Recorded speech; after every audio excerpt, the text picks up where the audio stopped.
தோன்றி புகழொடு தோன்றுக அத்திலார் தோன்றலில் தோன்றாமை நன்று என்பது சங்கத்தமிழ் இலக்கிய பூங்கா தலைவராம் வள்ளுவரின் வாக்கு. அந்த வாக்கை மெய்ப்பிக்கும் வகையிலே இந்த மண்ணுலகில் பிறந்தவர் ஆயிரம் பேர். அந்த ஆயிரம் பேரிலும் காமராஜர் என்பவர் புகழோடு பிறந்தார், புகழோடு வாழ்ந்தார், புகழோடு மாண்டார் என்பது வரலாறு பிறந்த அந்த மன்னனின் புகழை பற்றி இந்த காணொலியில் சிறிது பேசப் போகிறேன்.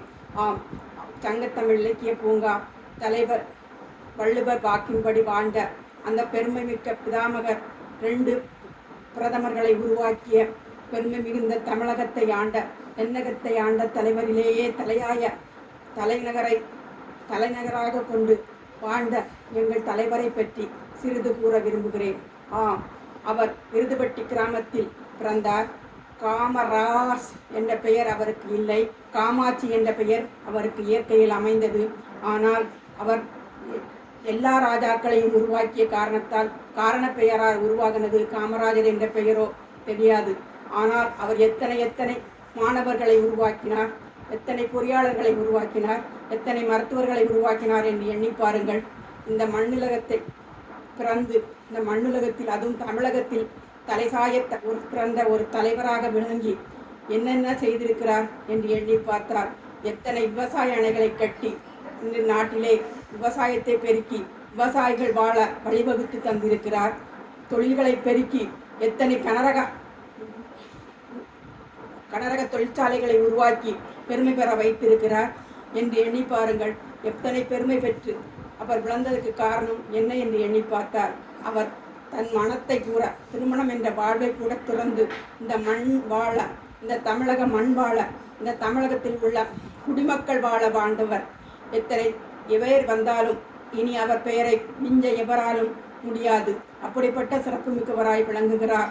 ஏனென்றால் எல்லாரும் இப்பொழுது ஆட்சிக்கு வருகிற அத்தனை பேரும் அவர் பெருமையை தான் பேசுகிறார்கள்.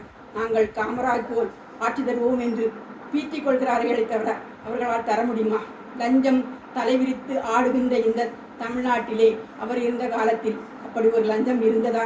அவர் எப்படிப்பட்ட மாணவர்களை தேர்ந்தெடுத்தார் என்று எண்ணி பார்க்கும்போது அவர்களுக்கு மருத்துவ சீட்டு உண்டு என்று உங்களுக்கு தெரியும். அந்த மருத்துவ சீட்டை கூட அவர் படிக்காத ஒரு பாமரனின் குழந்தைகளுக்கு அது போய் சேர வேண்டும் என்று ஒரு 50 வினாடிகளில் அத்தனை பேரை தேர்ந்தெடுத்ததாக நாம் அறிகின்றோம். அவரை பற்றி பேசாத இடமில்லை. நாடார் சங்கங்கள் என்றாலும் சரி, இல்லை இந்த நாட்டில் உள்ள பெரிய தொழிற்சாலைகள் என்றாலும் சரி, பள்ளிகள் என்றாலும் சரி, எல்லா இடத்திலும் அவர் பெருமைதான் பேசப்படுகிறது. ஜூலை மாதம் வந்தாலே அவர் பெருமை பேசியே எல்லோரும் பொழுதை கழிக்கிறார்கள். ஆனால் அவர் ஆட்சி திரும்ப வருமா? கேள்விக்குறிதான். வர வேண்டும் என்பது எல்லோருக்கும் ஆவலாக உள்ளது. அழகாக சொல்வார்கள், தலைவர்களிலே ஒரு காமராஜா என்று. ஆம், எத்தனை மலர்களிலே ஒரு ரோஜா போல இந்த மாமன் சிறக்க பிறந்த எங்கள் காமராஜ் வரலாறு என்றும் நிலைக்கும் வகையில் சங்கத்தமிழ் இலக்கிய பூங்காவின் ஒருங்கிணைப்பாளர் நீலகண்ட தமிழன் ஐயா கூட காமராஜ் பிறந்த நாளில் கவியரங்கம் நடத்துகிறார். கவியரங்கத்துக்கு பரிசளித்து பெருமைப்படுத்துகிறார். ஏன்? காமராஜை பற்றி எல்லோரும் அறிந்து கொள்ள வேண்டும் என்ற துடிப்பினால் தானே. அதை புரிந்து கொண்டு இன்று காணொளியும் எடுத்து போடச் சொன்னார்.